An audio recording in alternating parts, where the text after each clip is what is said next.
আমি বলেন আল্লাযীনা ইম্মাক্কান্নাহুম ফিল আরদি আকামুস সালাতা ওয়া আতাউজ যাকাত ওয়া আমারু বিল মা'রুফি ওয়ান নাহুনা আনিল মুনকার। বলেন আল্লাহু আকবার।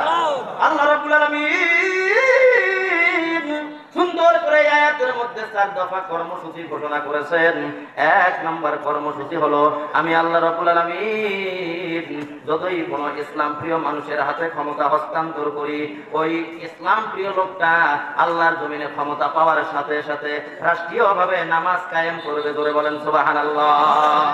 2 নাম্বার, আল্লাহর জমিনে কোন ইসলাম প্রিয় ব্যক্তি যদি ক্ষমতায় থাকে তাহলে যাকাত প্রতিষ্ঠা করবে। কি প্রতিষ্ঠা করবে? ধরে বলেন।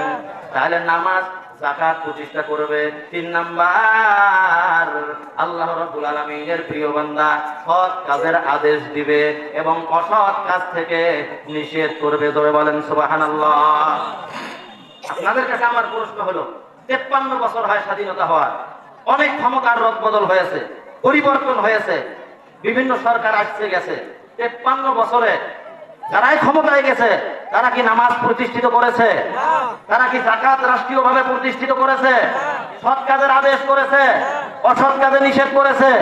বরং তারা অসৎ কাজে পারদর্শী, তাদেরকে ক্ষমতা দিয়ে বাংলাদেশের যারা কোমল হৃদয়ের অধিকারী, যারা বাতিলকে পছন্দ করে না, তাদেরকে ঠকিয়ে অনেক ভাবে জ্বালাতন দিয়ে, কষ্ট দিয়ে তাদেরকে হয়রানি করেছে। কথা বলেন, কথা ঠিক না?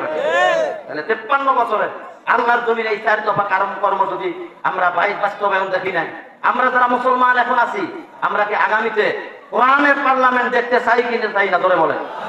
সবাই কি চাই? আল্লাহ পাক রব্বুল আলামিন সবাইকে কোরআনের পক্ষে সমর্পণ করার তৌফিক দান করুন। সবাই বলেন আল্লাহুম্মা আমিন। আমাদেরকে ঐক্যবদ্ধ হতে হবে। যতক্ষণ পর্যন্ত রাষ্ট্রীয়ভাবে ইসলামী হুকুমত প্রতিষ্ঠিত হবে না, যতক্ষণ পর্যন্ত রাষ্ট্রীয়ভাবে যাকাত প্রতিষ্ঠিত হবে না, যতক্ষণ পর্যন্ত রাষ্ট্রীয়ভাবে সৎ কাজের আদেশ বাস্তবায়ন হবে না, যতক্ষণ পর্যন্ত রাষ্ট্রীয়ভাবে অসৎ কাজে বাধা প্রদান করা হবে না, যতক্ষণ পর্যন্ত আমাদের বাংলাদেশে জিনা ব্যভিচার বন্ধ করা হবে না, সুদ ঘুষ বন্ধ করা হবে না, দুর্নীতি বন্ধ করা হবে না, ন্যায্য মুসলমানদের অধিকার আদায় করা হবে না, মানবিক মর্যাদা আদায় করা হবে না, মুসলমানদের মানবাধিকার আদায় করা হবে না, আল্লাহর জমিনে পূর্ণাঙ্গভাবে আল্লাহর দ্বীন বাস্তবায়ন হবে না, ততক্ষণ পর্যন্ত মুসলমানরা থেমে যাবে না। আল্লাহর জমিনে আল্লাহর দ্বীন প্রতিষ্ঠিত করার জন্য প্রয়োজনে জীবন দেব, রক্ত দিব, আমাদের সম্পদ দিব। আল্লাহর জমিনে আল্লাহর দ্বীন বাস্তবায়ন না হওয়া পর্যন্ত কেউ আমরা পিছু হটবো না। কথা বলেন, কথা ঠিক না বেঠিক? আপনারা কি সবাই প্রস্তুত? আমরা 71-এ 30 লক্ষ মা বোনের ইজ্জতের বিনিময়ে এই দেশকে স্বাধীন করেছি। 71-এর রক্ত আমরা বৃথা যেতে দেব না। আবার এই 24-এ আর একটা স্বাধীনতা অর্জন করেছি। এই স্বাধীনতায় 2000+ যুবকেরা রক্ত দিয়েছে, মা বোনের ইজ্জত হারিয়েছে। এদের রক্ত আমরা বৃথা যেতে দেব না।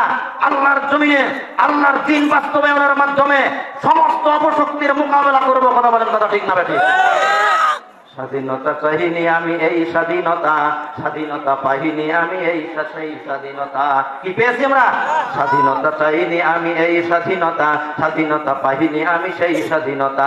যাহা চেয়েছি তাহা পাইনি আমি, পেয়েছি যাহা চাইনি। যাহা চেয়েছি তাহা পাইনি আমি, পেয়েছি যাহা চাইনি। তাই তো আমি বিদ্রোহী আর কথাগুলো বেআইনি। স্বাধীনতা চাইনি আমি এই স্বাধীনতা, স্বাধীনতা পাইনি আমি সেই স্বাধীনতা।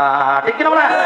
আজ স্বাধীনতা মানে দুর্নীতিবাদের সিক্ত হস্ত কলম, স্বাধীনতা মানে হরতাল ডেকে রাজপথ রাখা গরম। ঠিক না বলে?